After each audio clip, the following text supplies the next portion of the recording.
सुप्रभातम्। अद्य दशमकक्षायाः कृते समासप्रकरणे सप्तमी तत्पुरुष अभिप्राय है कि विभक्त समास तत्पुरुष समास के विभक्ति विभज्यते अनन्यति विभक्ति पेज गिरा देगी ना।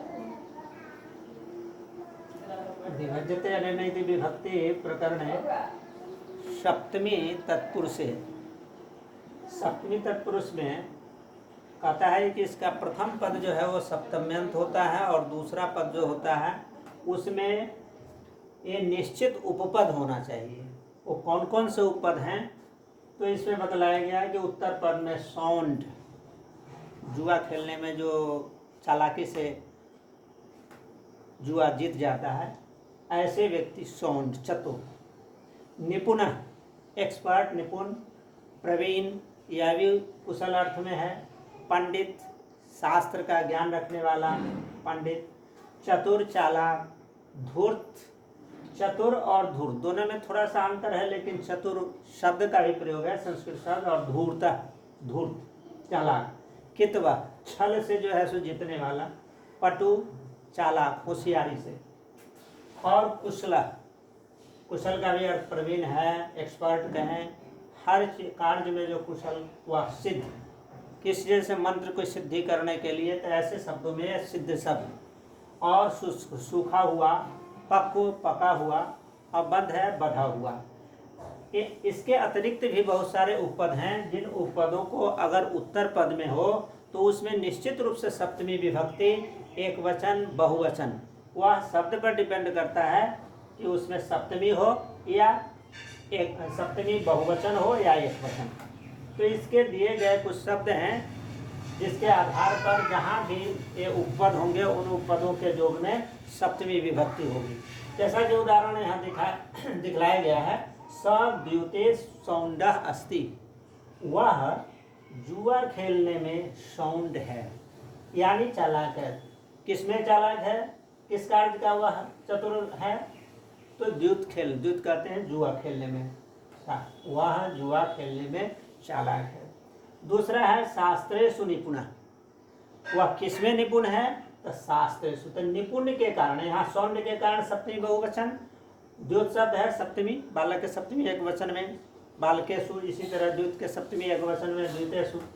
निपुण जो है एक्सपर्ट के बारे में, तो यह भी शास्त्र शब्द के सप्तमी बहुवचन है, और यहाँ भी सौंड के बालक के सप्तमी बहुवचन बालकेषु, इसी तरह द्युत का द्युतेषु, शास्त्र का शास्त्रेषु। अब नेक्स्ट है प्रवीण, वह बीना बजाने में चतुर है, तो इसलिए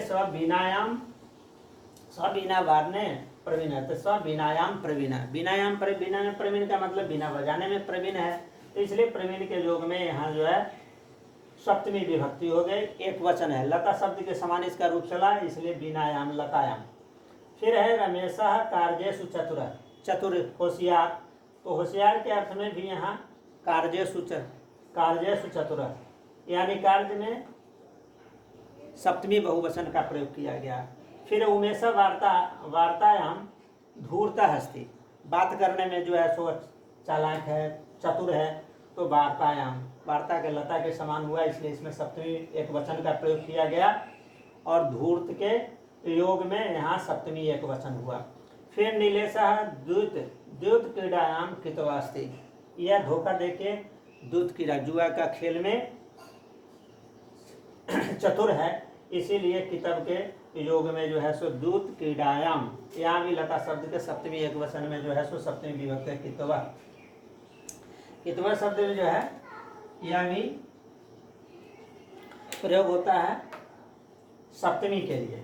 फिर है गणेशः वाची पटु, वाची कहते हैं वाक शब्द है, वाक के सप्तमी एक वचन में वाची होता है, वाची, तो यह सप्तमी एक वचन में वाची है, यानी बोलने में, बातचीत करने में होशियार है, चतुर है, चालाक है।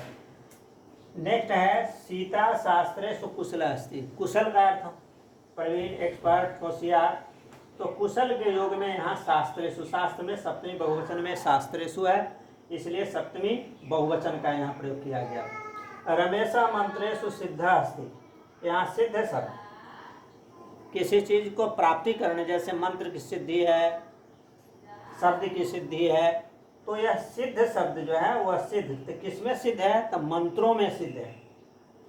तो रमेशा मंत्रेषु सिद्धा अस्ति।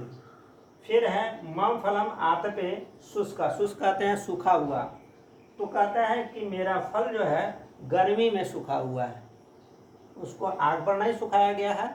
आतप कहते हैं गर्मी, गर्मी में सूखा हुआ यानी धूप में सूखा हुआ, तो वहाँ शुष्क अर्थ में जो है यहाँ सप्तमी एक वचन का प्रयोग यहाँ किया गया, आतपे, आतप शब्द। फिर है तस्य फलम वृक्षेषु पक्वा अस्ति, कहता है कि उसका फल जो है वह वृक्षेषु, वृक्षों पर का पका हुआ, घर का पका हुआ नहीं है या किसी चीज के द्वारा पकाया गया, ऐसा नहीं है। वह पका कहाँ का है, तो वृक्षों का पका हुआ है। तो वृक्षों का पका यानी वृक्ष पर वह पका हुआ है, इसलिए वृक्षेषु पक्वा बतलाया गया।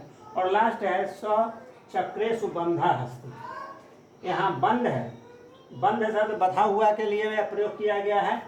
तो कहता है कि चक्रों में बधा हुआ, किससे बधा हुआ है, तो चक्र से। तो चक्र से बधा हुआ, तो बंधा के योग में चक्र या चक्रेन ऐसा नहीं प्रयोग करेंगे, क्यों, तो बंध के योग में जो है सो सप्तमी विभक्ति। कहने का अभिप्राय यह है कि सप्तमी तत्पुरुष समास में कारक के कोई भी विभक्ति हो, लेकिन अगर इन उपपदों का अगर प्रयोग है तो उन उपपदों के प्रयोग के योग में सप्तमी विभक्ति होगी। यही इस सप्तमी तत्पुरुष में विशेष रूप से है। और इस विभक्ति को याद रखने के लिए जो ये प्रसिद्ध हैं, ये प्रष्टव्य हैं, परीक्षा में इन्हीं में से किसी न किसी का चयन किया जाता है और आता है, इसलिए इन उपपदों को याद रखना निश्चित रूप से आवश्यक है परीक्षा के दृष्टिकोण से। ठीक।